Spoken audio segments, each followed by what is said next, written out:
Welcome to our 2023 Terence R. Keeley Vatican Lecture, brought to you by the non-ecclesial Institute for European Studies. My name is 𝐀𝐛𝐬𝐭𝐫𝐚 and I serve as Director of the non-ecclesial Institute. I'm delighted to welcome you to this lecture. I would like to express my gratitude for their presence to His Excellency Ambassador Donnelly, to Vice Presidents Bob Dowd, Austin Collins, Michael Pippinger, to Dean Scott Appleby and his wonderful wife Barb, and to Stella Gervas, our 2023 Laura Shannon Book Prize winner, who will have her lecture tomorrow. A special word of welcome, of course, to our distinguished speaker, Sister Raffaella Petrini. She will be introduced separately, but I can disclose already now that it is providential that Sister Raffaella addresses us on All Saints' Day. Sister Raffaella is impressive, gracious, brilliant, resilient, kind, and a role model of enacting integral human development. Welcome, Sister Raffaella.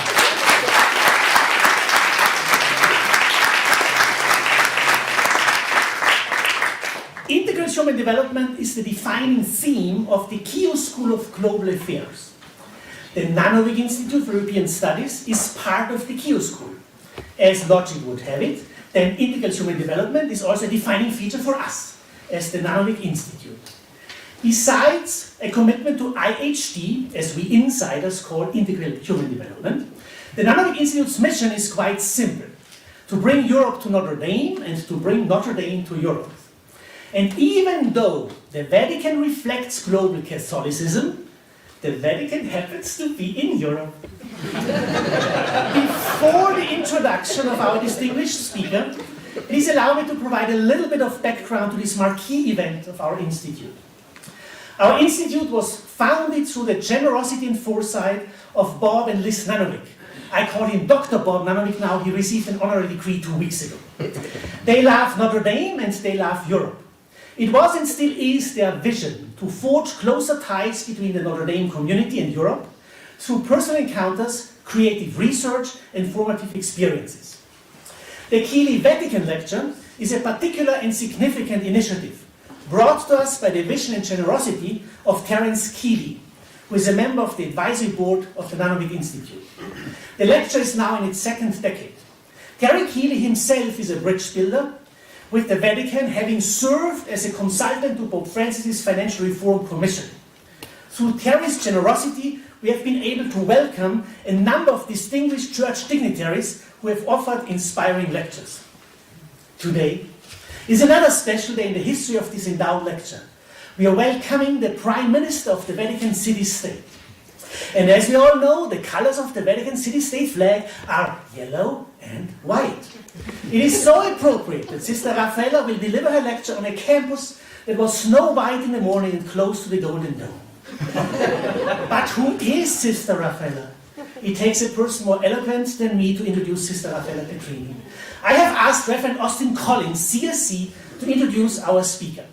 Father Austin serves as Notre Dame's Vice President for Mission Engagement and Church Affairs. In this function, he's our conscience on campus to remind us of our Catholic identity and our commitment to the Gospels. Father Austin has served from 2015 to 2020 as religious superior of the Holy Cross priests and brothers at Notre Dame. The wonderful new Corby Hall was designed under his leadership.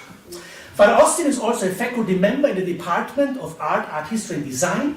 He has earned his academic and artistic status as a sculptor who has shaped public spaces through his art. Everyone who has driven to downtown South Bend has seen Father Austin's impressive art. Dear Father Austin, if I may please ask you to carve out the right words to introduce Sister Raffaella.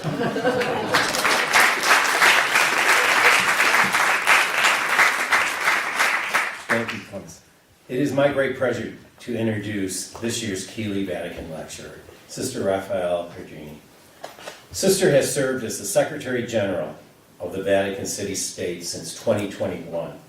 In this role, she supervises the day-to-day operations of the Vatican City-State, ensuring its orderly functioning in service to the Holy Father, to millions of pilgrims who visit each year, and the entire Universal Church.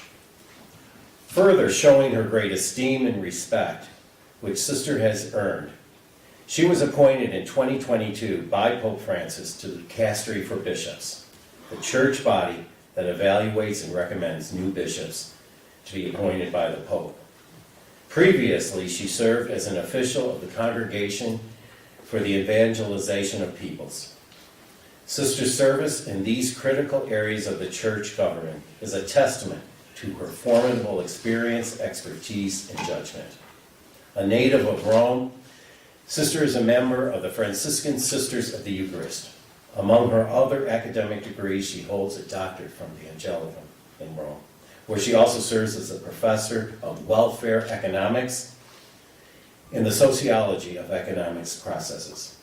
Her doctorate thesis, entitled Health, Equity, and Care Through the End of Life, expands the concept of health care beyond purely medical and economic care for the whole human person.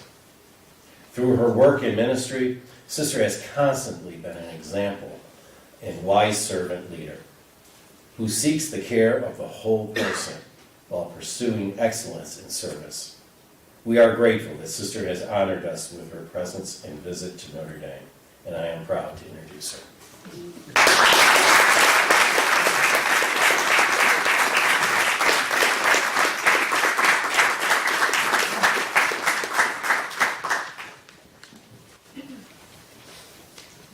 Thank you. Thank you. Please allow me to begin by thanking all of you for being here. It is an honor to be here today and to deliver the Keeley Vatican Lecture, an event that allows a rich opportunity for exchange between the University of Notre Dame and representatives of the Holy See, and today the Vatican City State, sharing together, although in different ways and with different means, the common mission of promoting humanity and its integral development. Of course, I have to thank, and I want to thank in a very special way, Professor Clement Sedmak, the director of the Nanovic Institute for European Studies, who invited me, and Father Collins, who graciously introduced me. It is a pleasure to see here the U.S. ambassador to the Holy See with his wife, a wonderful surprise for me. I have also one of my sisters here present, and I really want to thank very sincerely the many people, members of the staff, members of the faculty, students who have made this experience first time in Notre Dame really memorable for me. I was asked to speak about leadership, and I will try to fulfill this very high task in light of both my professional experience as the Secretary General in these past 2 years, Secretary General of the Vatican City State, in light also of my academic interest, research in the field of Catholic social teaching, and of course, in light of my Franciscan cares. I intend to develop today my talk following 4 basic steps, very simply. First, I would like to offer a brief introduction to Catholic social teaching, describing primarily its nature and its object as the social question, and outlining how the social question has evolved in time.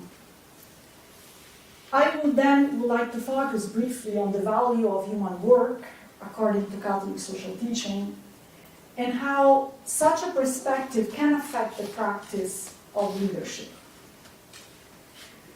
Thirdly, I would like to outline the features of 2 main management models, very briefly here too. One founded more traditionally upon the importance of short-term outcomes, and the other one relying upon a greater focus on the people and their well-being. And finally, before drawing my conclusion, I will attempt to sketch some traits that I think, at least this is my proposal, identify a possible third model of leadership, which I called a leadership of care in light of my interest, also for the ethics of care, which seems to respond consistently and effectively to the demands of the modern social question. So I would like to begin with the evolution of the social question. Now, I'm sure that many of you know, but I will just repeat it for those who are not probably deep into their knowledge of Catholic social teaching.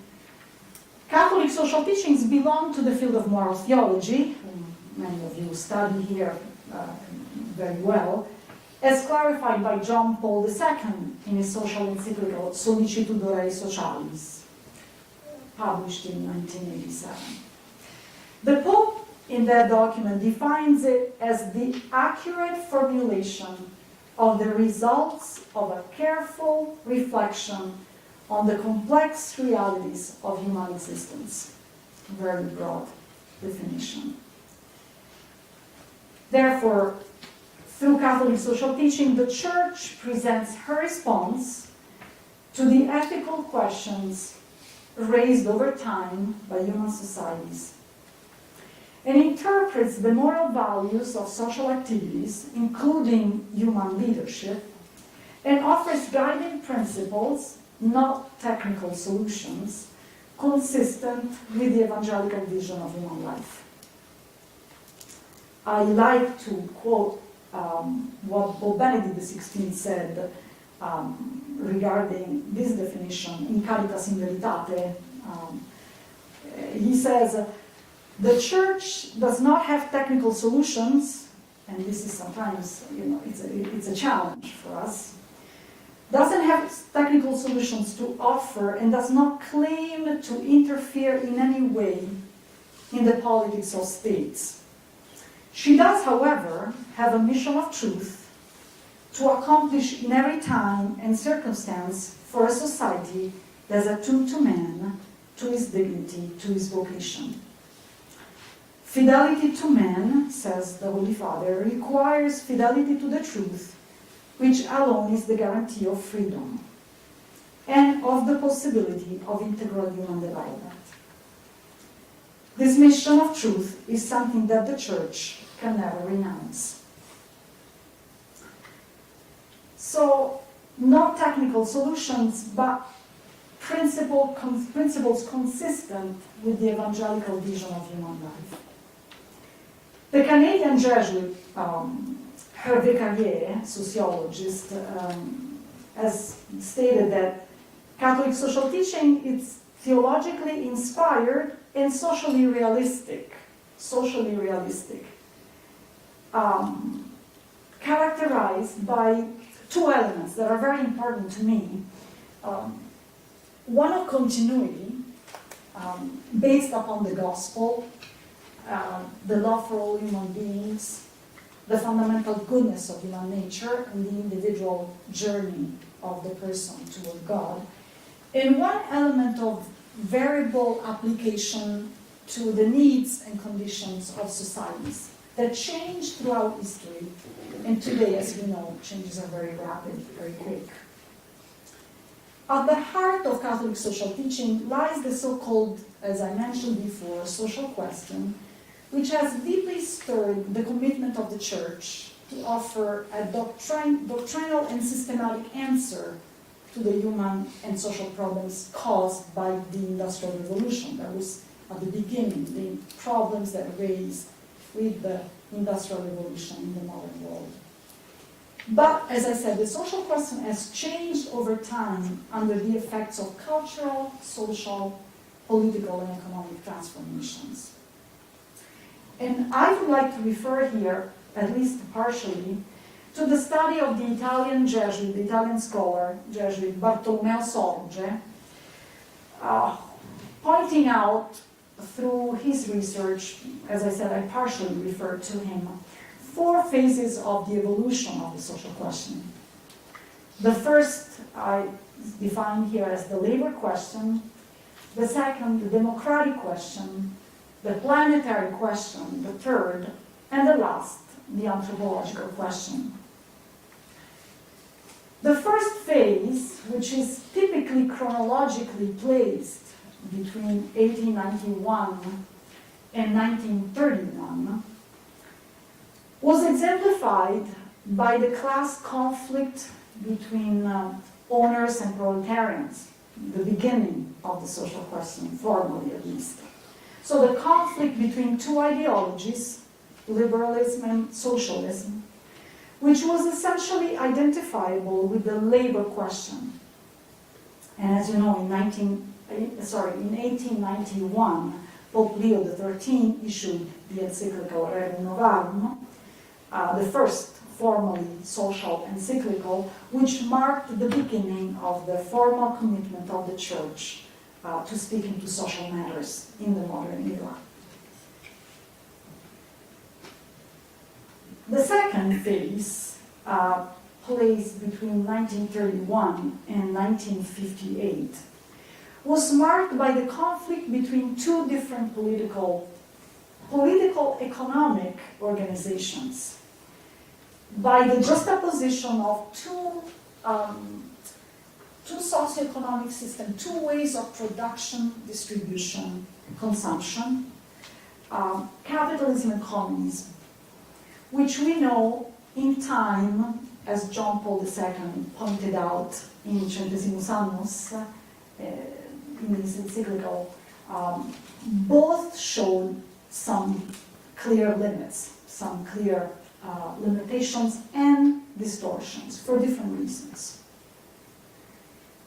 The third phase is the phase that goes roughly between 1958 and 1978, saw the social conflict intensify due to the spreading inequalities and an increasing developmental gap between the North and the South of the world.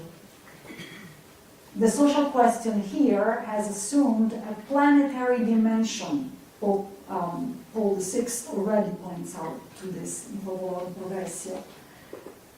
Planetary dimension, as globalization and interdependency have grown together with human instability and inequity in terms of distribution and consumption. And then we are here to the fourth phase, where from 1978 on to the present, this fourth phase has been marked by very profound cultural changes that we all know, have touched, and particularly in the vision of the human being. And the social question is no longer merely quantitative now, but it touches upon the quality of life. And imbalances affect human existence and fundamental human rights. The social question today, Pope Benedict defined it very well in 𝐀𝐻 in Veritate, very clearly stated, the social question has become a radically anthropological question.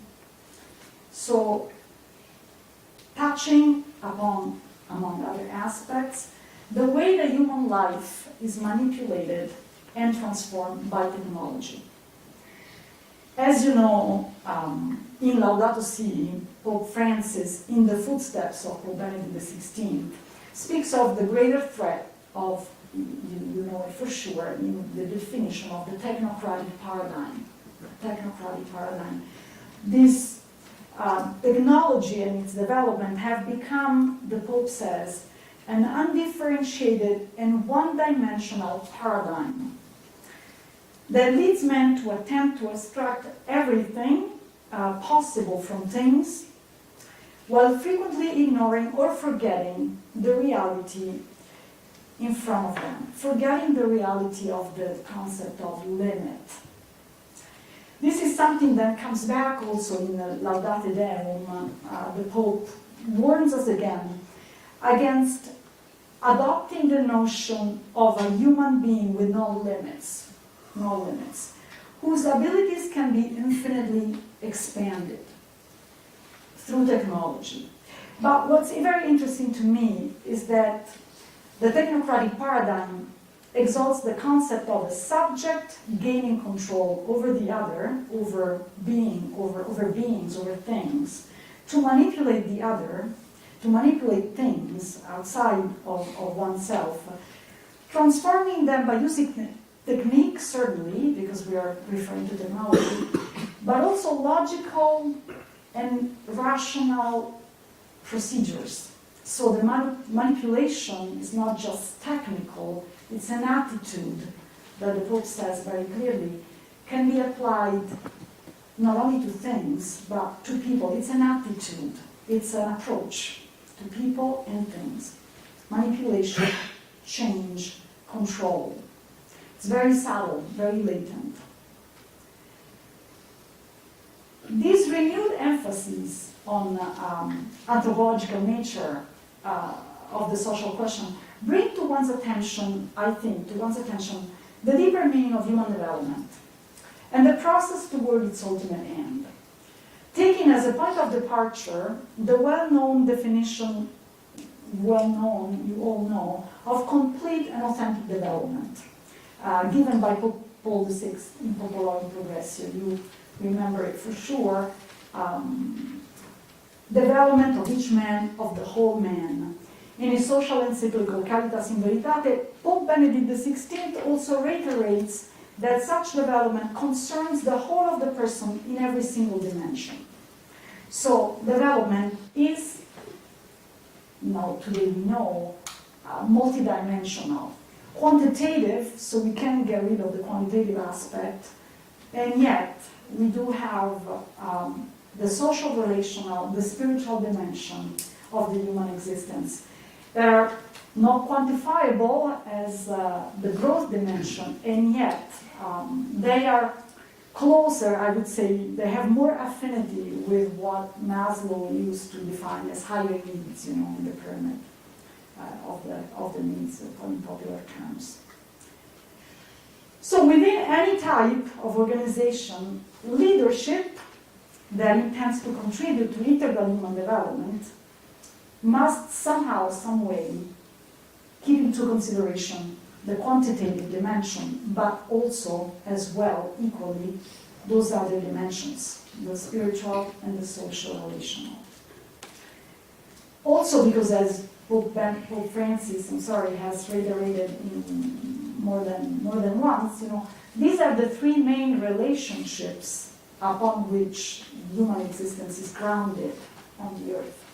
God, neighbor, creation. It's very interesting to think of this three relationship.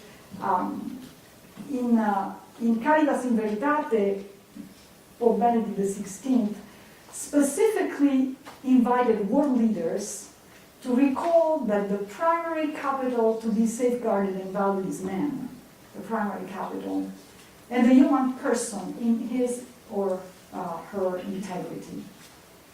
Because the human person is the source, the focus, and the aim of all economic and social life. That's a basic principle of Catholic social teaching. And our care for one another, and our care of the earth, as you know, in Pope Francis, he states very clearly they're bound together. It comes back even in Laudato Deum. They're bound together, so they can't go. And as you know, we were just commenting this with some professor last night. The focus when Laudato Si was issued was very much on environmental attention, sensitivity to the environment, but the connection there between the human person, the ecology of the environment, and the ecology of the human person is one concept. But a lot of emphasis went towards the common home, which is certainly one of the main topics, but was really not so much emphasized that strong connection, that unicum that was there. So, from my point of view, from a managerial point of view, if you wish, as the Secretary General, I have to look at that side.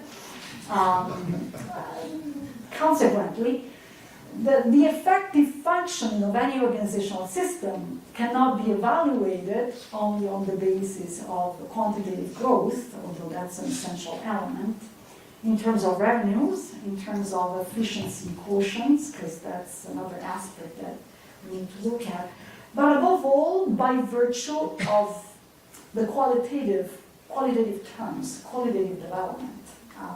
It would be very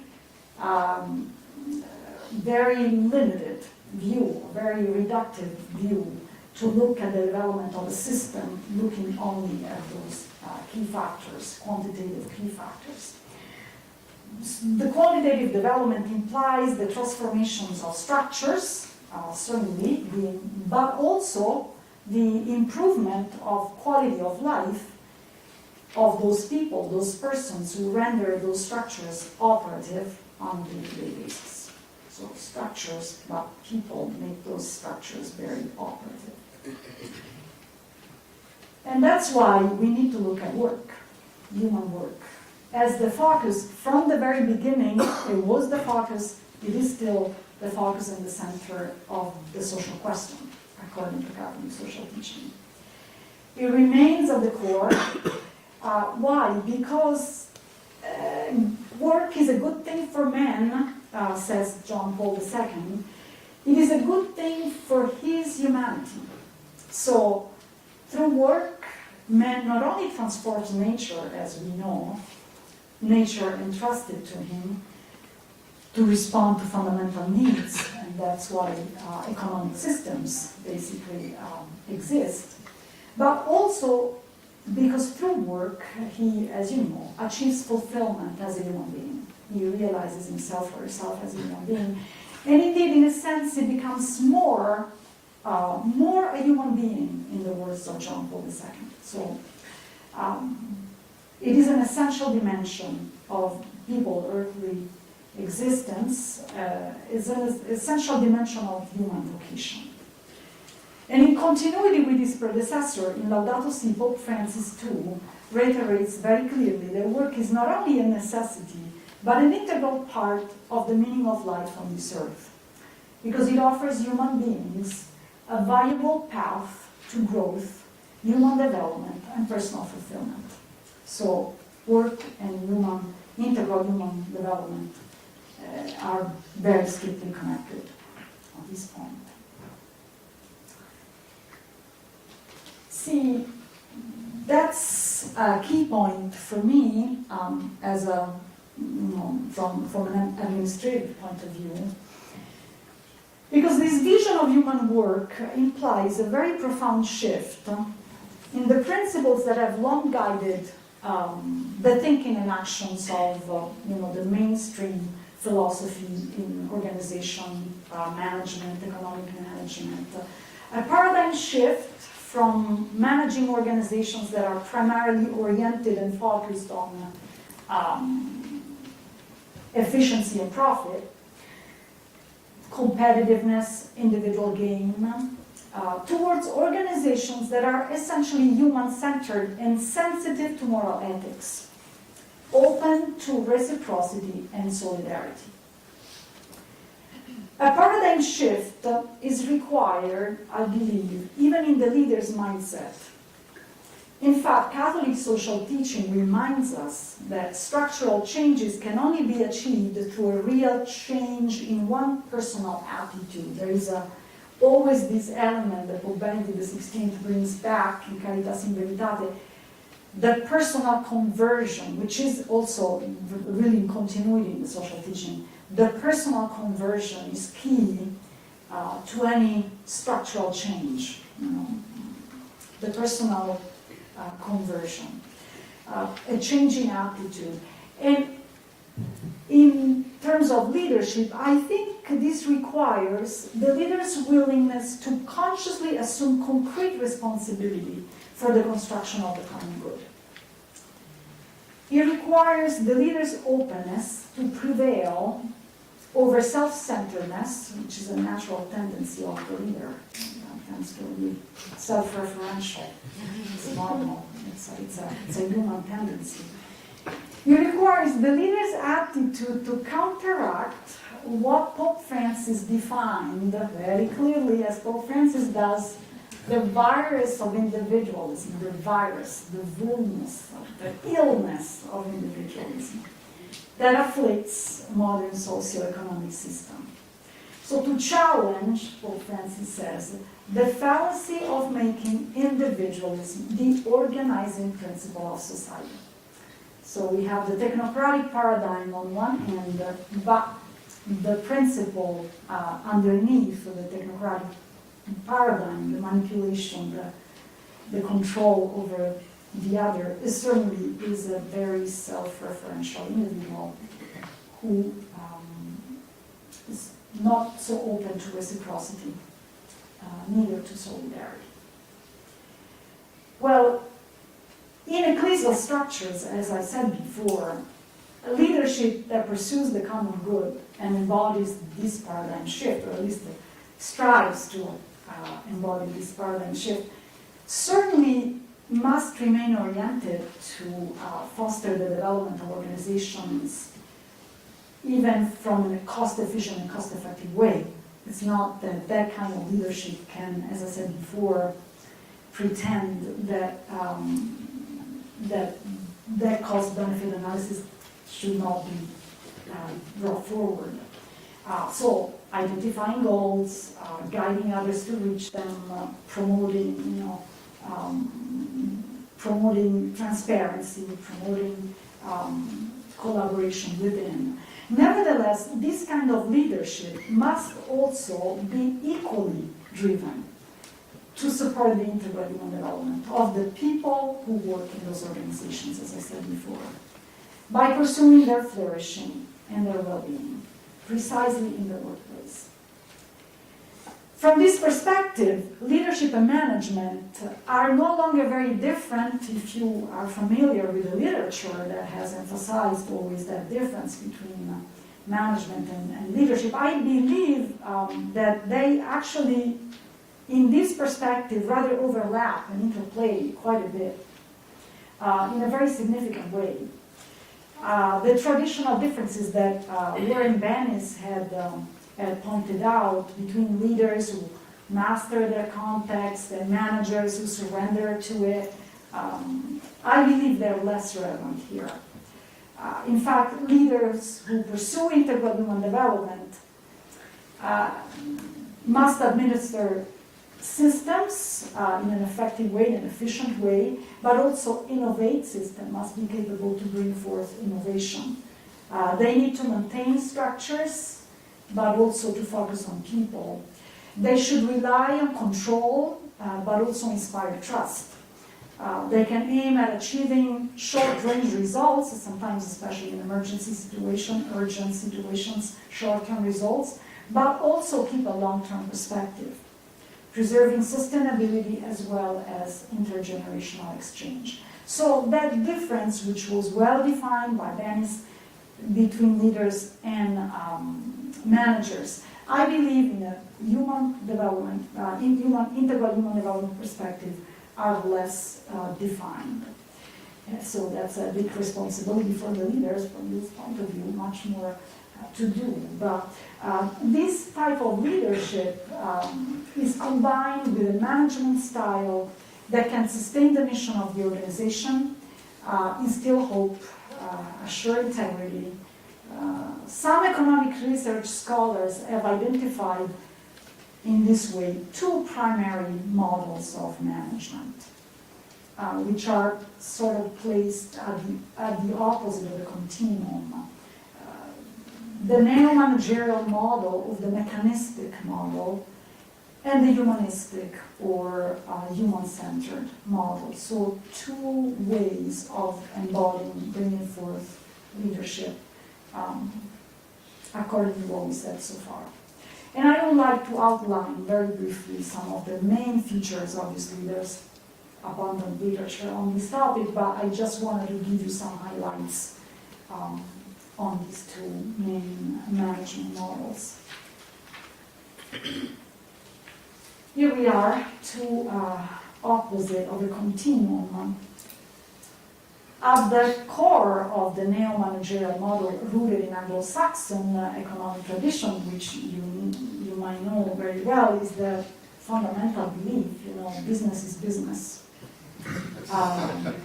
Very simple. The well-known article by Milton Friedman in 1970, which was published on the New York Times, I'm sure you are all very familiar with it, but it was very clear. This approach was exemplified by arguing that the corporate executive's responsibility towards the owner of the company is to conduct their business in accordance with their desires, which will generally be to make as much money as possible.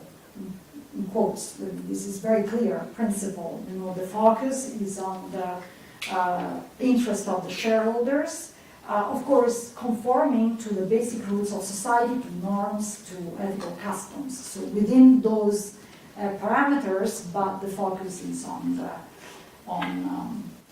making as much money as possible, as Friedman says. Now, the pursuit of this kind of approach, the pursuit of mere profit and organizational efficiency only, brings forth a very rigid separation between private life and professional life as a consequence. You know, the two are pretty separate. Between corporate relationships and human relationships outside of the organization. And this type of corporate culture is detached from concepts closer to a more person-centered culture that values gift, fraternity, generosity, solidarity. These kinds of concepts, it is harder to convey them, especially when you draw a line between the two areas, personal, professional. The result, at least also according to some scholars, is that somehow we have an ideology that is sort of aseptic, free from values, basically, in terms of relationships. This is very interesting. According to an Italian economist whom I'm sure many of you might know, Luigino Bruni, the paradox of this type of leadership is that very often, in order to motivate one's collaborators, from whom complete dedication is expected, complete dedication is wished, one needs to actually activate the deepest human motivations inside a person. Therefore, in communicating models or strategies, this kind of corporate culture draws ideal concepts that are more proper to personal and community life. So concepts like esteem, merit, respect, fidelity, identification with a shared mission, these are concepts that are more proper to personal community, sense of community, sense of belonging. But corporate culture sometimes draw out of those concepts, and that's very interesting. Corporate expectations imply a total self-giving by the employees, a total self-giving by those who work in those organizations. And this creates unconsciously expectation in people, expectations, desires, hopes. In a context though, and this is the paradox, which should remain aseptic, free of any value. So, characterized where I said you divide the personal and the professional, so it's very, very aseptic. And Bruni says these expectations that are consciously created in this kind of corporate culture end up creating emotional credits that will never be compensated, however, because they really don't belong to their corporate culture. So this gives rise to personal dissatisfaction, frustration, disappointment. Sometimes they speak about also in relationship to this to management burnout. Expectations that are unfulfilled, created unconsciously, but then in fact cannot be actually totally, completely fulfilled in that kind of corporate culture. This is an interesting take on it. This type of leadership ends up manipulating motivations. You know, ill-intended, but that's what can happen. Aspirations, motivations. And this kind of leadership is in contrast with a leadership that seeks to promote a Christian vision of work as a vocation. Indeed, what has been confirmed for me in these past 2 years of experience as the Secretary General is that you definitely, like, as a leader, you really do not need only the competence of the employees that certainly do, the skills, the knowledge, certainly. But what you really need to bring about change is their creativity, their enthusiasm, their trust, their heart. I think that good management requires the leaders present side by side. It takes a lot of time, a lot of energy. But it does really requires to be side by side with collaborators to try to build these relationships of trust. And to knowing about our collaborators' life, problems, burdens. I think it is, at least from my personal experience, it goes far beyond any kind of monetary incentive that I can give as an administrator. I have certainly experienced that in these past 2 months, to know the stories, to know the family situations, to know the pain sometimes, to know the burdens. In Caritas in Veritate, in fact, this is consistent with Catholic social teaching, because in Caritas in Veritate, Pope Benedict states very clearly that business enterprise involves a wide range of values, becoming wider all the time, and has to be understood in a very articulated way, says the Holy Father. In fact, he adds, business activity has a human significance prior to its professional one, because it is present in every kind of work and must be understood as an act of the whole person, the multidimensional reality of integral human development. Hence, the element of human relations is of great motivational importance for an effective humanistic manager. And here I try, this is my attempt, to define some principles for a leadership of care. I called it like that, but you can call it in any other way. For managers that today, it seems, they should be, more than everything, experts in humanity. And in contemporary organizations, including ecclesial ones, so I'm talking about ecclesial, non-ecclesial here, the need for humanistic managers, experts in humanity, becomes very evident, I think. Managers who are not only attentive to professional tools, techniques, and results, but who are capable of listening, caring, accompanying their people through the travails of the organization. Managers who are capable of seeing the work of their collaborators. Managers who could be defined, as I said, as experts in humanity because they are attentive in responding to people's growing demand for esteem, for recognition, for attention. That's very real when you work with human resources. And of course, although I don't mean to minimize in any way the relevance of professional competence, talents, knowledge, I said it before, hard skills which are necessary, I do think that it's important to put a renewed emphasis on soft skills. Soft skills that are becoming more and more important to bring about that paradigm shift that I mentioned before. So soft skills, I think, they're pretty crucial in complex organization.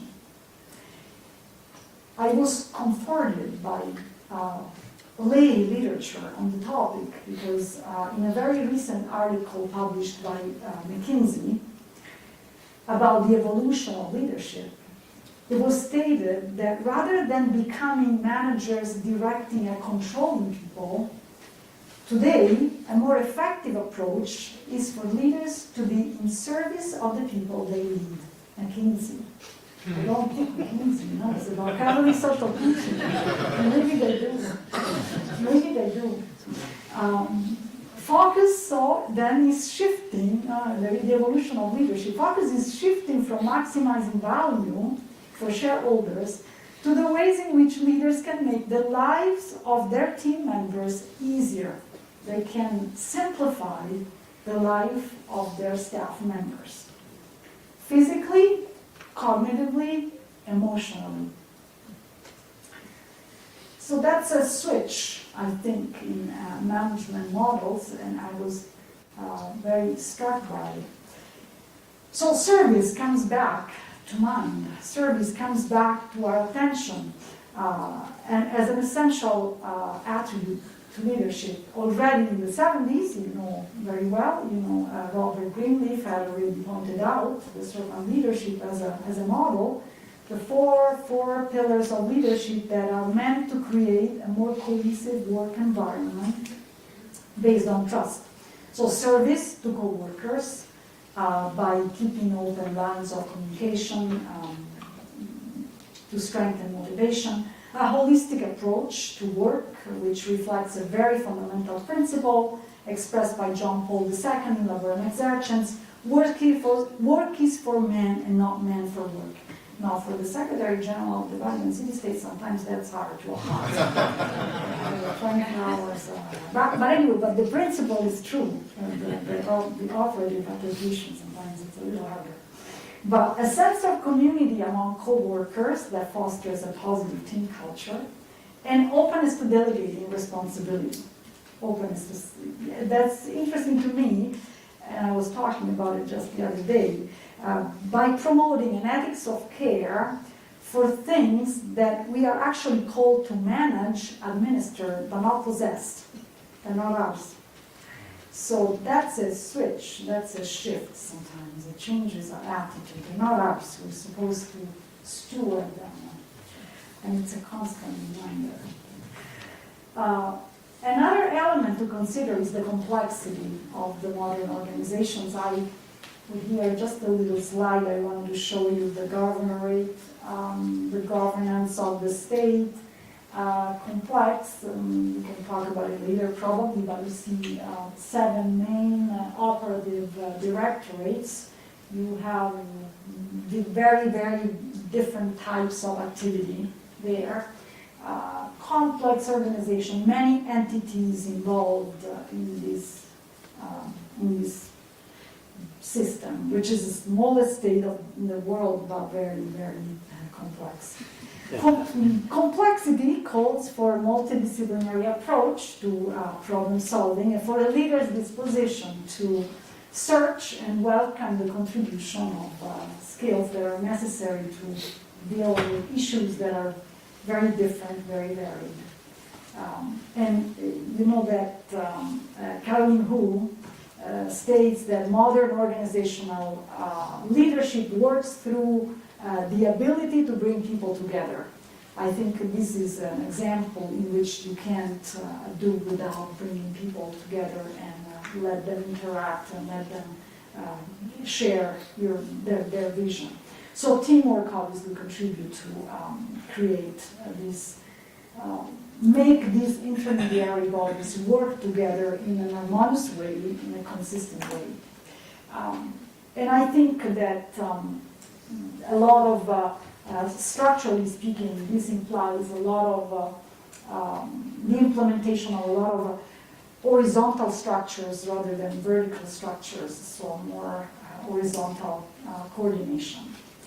And if modern organizational leadership works through the ability of bringing people together, mastery of this type of leadership requires mastery of skills, those soft skills that I mentioned before, up to developing and maintaining positive relationships with others.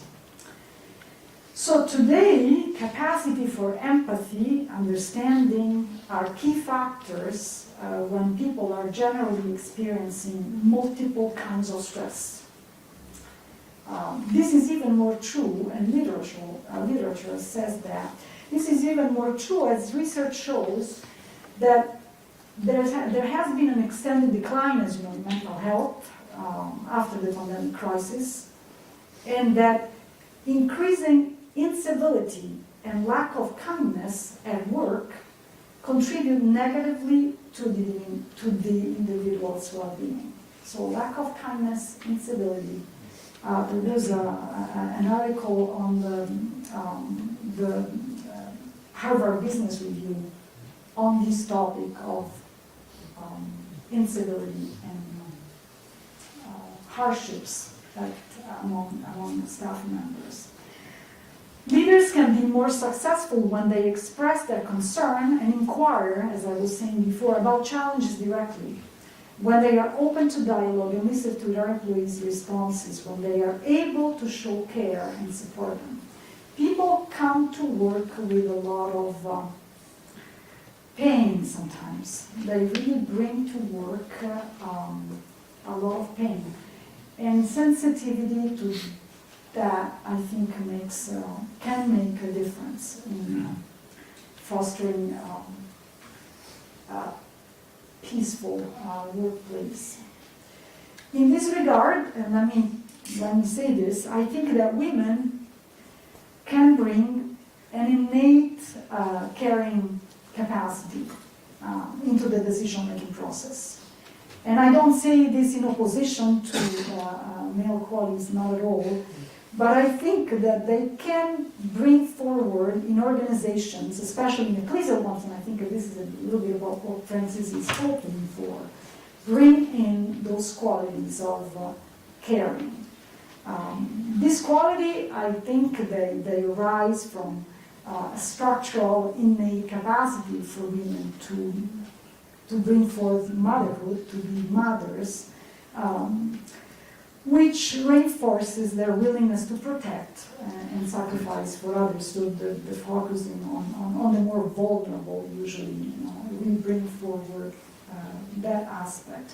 And that is why I think Pope Francis many times has affirmed that professional equality in terms of dignity does not necessarily mean equality in terms of function, which on the contrary can admit specific gifts and talents. Think traditional elements of caring relations within an organization, among others, attention to people needs, a personal responsibility that generates a strong willingness to satisfy those needs. But priority of nature over function, I was just sharing it with some students today, is a concept that Pope Francis has emphasized many times. And I think the hope, the Pope has said it very clearly, in bringing more women even in positions of authority, is that nature, is the hope that nature can bring something, can add something to the process of decision-making, and to sensibility to people. From this perspective, I believe that thanks to their ability to care for people as well as for the environment, women can offer an essential contribution to promoting a climate of serenity and mutual respect. That's at least truly the hope that I think animates Pope Francis' choices in these past few months.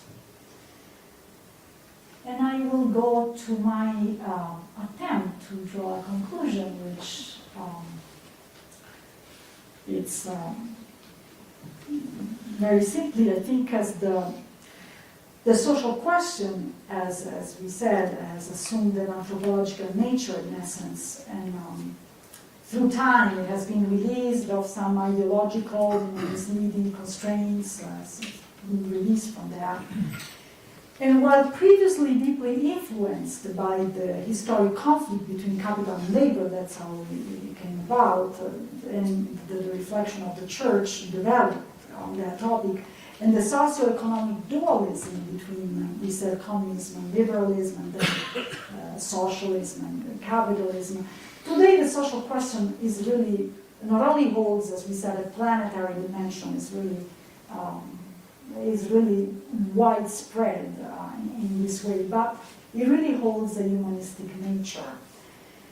And two concerns that can be pointed out as primary of the social question today are firstly the protection of the human person and the integrity of her or his corporeal and spiritual reality. And the second is the improvement of the quality of life. In light of this, I think leadership that is inspired or strives to be inspired by Catholic social teaching must take these two fundamental dimensions to heart, these two fundamental aspects. So the integrity of the human person, the improvement of life, of the quality of life. And this, I think, is true in both non-ecclesial, of course, even more so in ecclesial organizations. Staff members should be supported and guided, that's what we are trying to do, so that they can grow as persons, first of all, and as professionals as they carry their daily jobs. And as we said, this is very consistent with that idea, that concept of human work, which is an essential dimension of human existence, through which men and women build their lives, and the dimension of work certainly affects also their economic, cultural, moral growth. While focusing on the integral development of the members of their organizations, I think leaders who pursue effective outcomes through a human-centered management that focuses on the needs of the person and nurtures relations rooted in mutuality and collaboration. Those two spheres of private and professional cannot be so rigidly separate. Cannot be so rigidly separated. And I think that some guiding principles in this way were outlined for leadership of care. I think that's a part of what I was trying to say. I think that rigid division, cannot be there, because the leadership of care ultimately aims at enhancing solidarity rather than competitiveness, and keeps the attention fixed on caring people in both their personal and professional dimensions. This brings to mind something that I found also very interesting by the Polish sociologist Zygmunt Bauman, who spoke about, in one of his latest talks, spoke about this dilemma, the dilemma of human freedom, the ultimate dilemma of human freedom for modern man will be a key choice between competitiveness and solidarity. He claimed that ultimately the exercise of our freedom for modern man will be shaped according to that fundamental choice. If we choose solidarity or if we choose competitiveness, that will change our attitude. And I think that this is very interesting, I think, for further reflection. But I wanted to just conclude by outlining some of the, I think, the principles, the basic principles of the leadership of care that I think, in any ecclesial, non-ecclesial organization where we are called to serve, we are most likely immersed in a very complex, first of all, network of people, dependency, interdependent relations, which in fact intersect, overlap, they define who we are, they define what the members of our organization will be. And it is within this context, within this network of relations, that a leadership of care should be brought forth.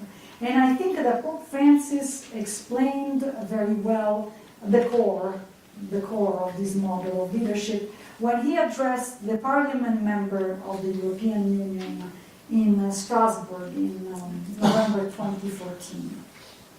Because on that occasion, he invited them to accomplish some very well-defined tasks that I think essentially express those tasks for leadership of care.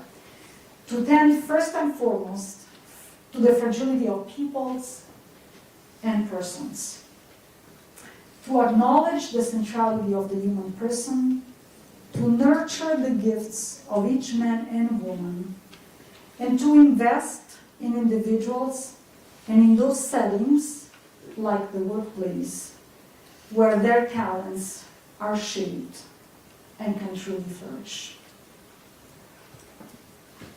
The fragility of persons and the fragility of peoples. Thank you for your attention.